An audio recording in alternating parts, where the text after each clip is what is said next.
South Korea vs. Zombies, Part 2.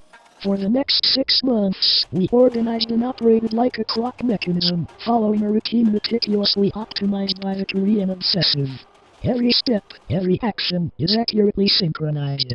Discipline and coordination WERE our key to survival.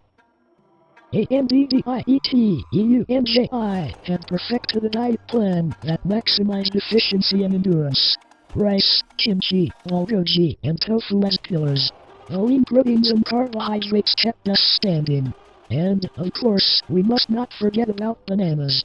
Its portability, nutrients, and fast energy are invaluable. VETTERWE, forget THEDIET.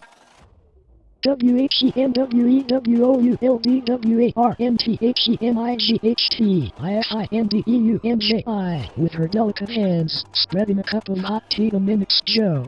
The steam rose in spirals, as if it wanted to escape. And in that simple gesture, in the exchange of porcelain and amber liquid, I saw something more than camaraderie. Yoonjae and Mimics Joe were like two magnetic poles, attracting and repelling at the same time. His gaze was in the darkness, and I, like a silent specter, was a random witness. But it wasn't only tea that they shared. It was the warmth, the complicity that was leaking between them. The Koreans, with their precision and discipline, also knew how to kindle the fire of passion, and that started to happen again and again. Exactly an indication of the things between EUNJI and MINJO were better than V. But I've never stopped seeing them cheerleading in front of me, and HAE-WON. HAE-WON, with his sharp look and his straight back, was also there. She had also noticed the connection between Yoonjae and Mimics Joe. So let's continue our guards, our shifts, our routines. The Koreans continued to optimize every detail, even the most intimate. And I, with my heart beating in sordina, wondered if HAE-WON would bring me a cup of tea in the midst of the dark. HAE-WON TERSECTVEAUTY.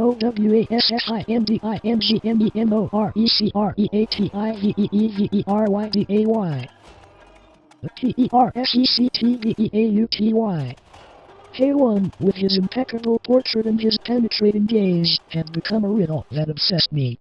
Every time I crossed his way, my heart beat with an urgency I couldn't explain. Was it the adrenaline of survival or something else? While we were checking the traps for the infected, HAE-WON stopped by my side. The wind shaking his dark hair, and his eyes were two deep wells of determination. He spread a cup of hot tea towards me, and his smile was like a ray of sun in the middle of a nuclear winter. To keep us alert, she said, and her voice was soft as the thorn. I accepted the cup, feeling the heat through my folded fingers. The aroma of herbs and spices filled the air. HAE-WON stood by me, staring at the horizon. There was no need for words. At that time, we were two lonely souls in a broken world, finding comfort in the simplicity of a gesture. HAE-WON's beauty was not just physical. It was the strength in his gaze, the courage in his silence. Every day, I became more sympathetic, and I couldn't help imagining a future where cups of tea became something else. But we kept our distances. There was no room for vulnerable hearts. So we drank our tea in silence, sharing the warmth and hope. And as the world burned around us, I knew I had found something more precious than any treasure, a perfect beauty in the midst of chaos. In the midst of survival, our relationship is woven with threads of need, trust, and vulnerability. Every day, a struggle for life, and in that whirlwind of danger and despair, we find refuge in the company of the other. Guard nights are our most intimate moment. We turn to watch, our eyes scrutinizing the shadows. Silence becomes complicit, and our breathing synchronizes. HAE-WON and I share secrets in the dark, as if the world were reduced to that little plot where we are standing. In the breaks between the attacks of the infected, we sit around an improvised fireplace. Yoonjae tells stories from her childhood in Seoul, and Mimics Joe shares recipes from her grandmother.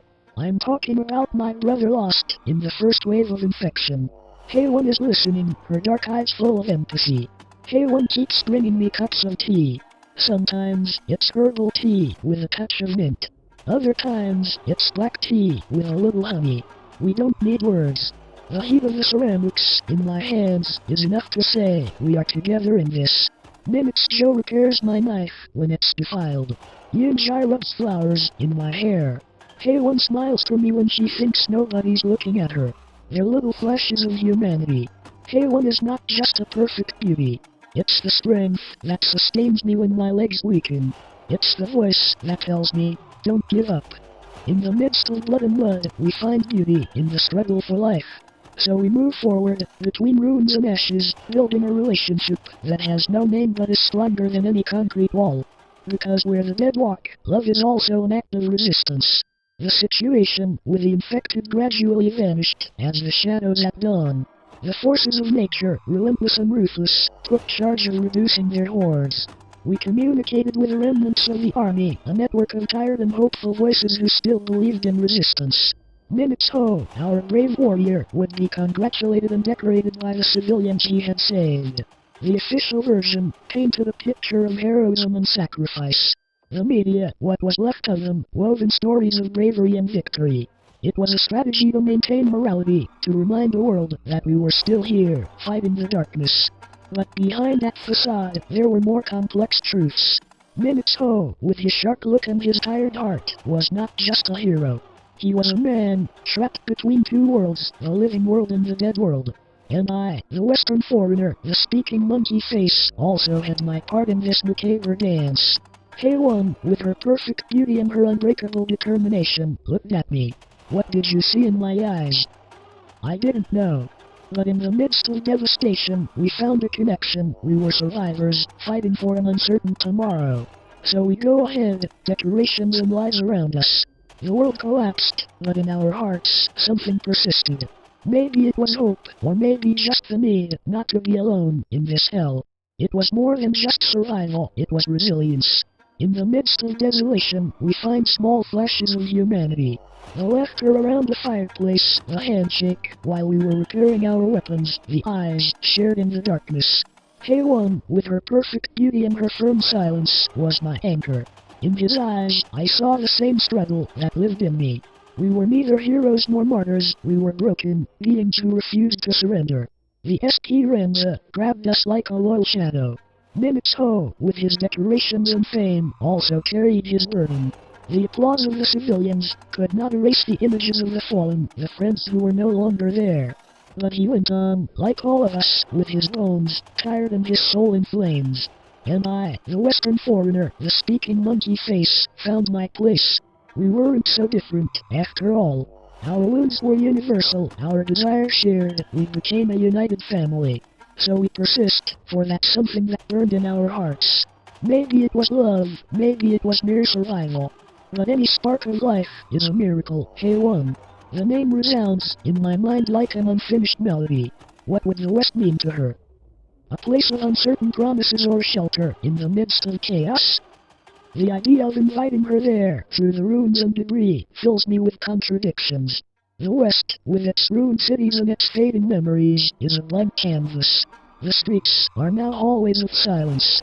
The skyscrapers, skeletons of steel and glass, stand as monuments to fallen humanity. What would HAE-WON find there? Maybe, in some forgotten corner, I'd find a cup of tea intact. Or he would come across a library, his yellow books still whispering stories from other times. But there are also dangers, gangs of robbers and overwhelming loneliness. What about me?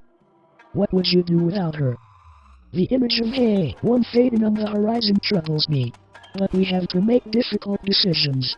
Is it selfish to want her by my side, or is it love? Is it courage to let her go, or is it cowardice? So I write a letter, ugly words, on scratched paper. I'm talking to you about the day of the guard, the cups of tea and the nights of sailing. I'm telling you, the world keeps turning, even when it seems stalled. And I asked you to make your decision, stay or leave. For one day, when the dead rest and the living remember how to laugh, we will find ourselves at some crossroads. And then, in the midst of the mist of the past, we will know whether the West will unite us or separate us.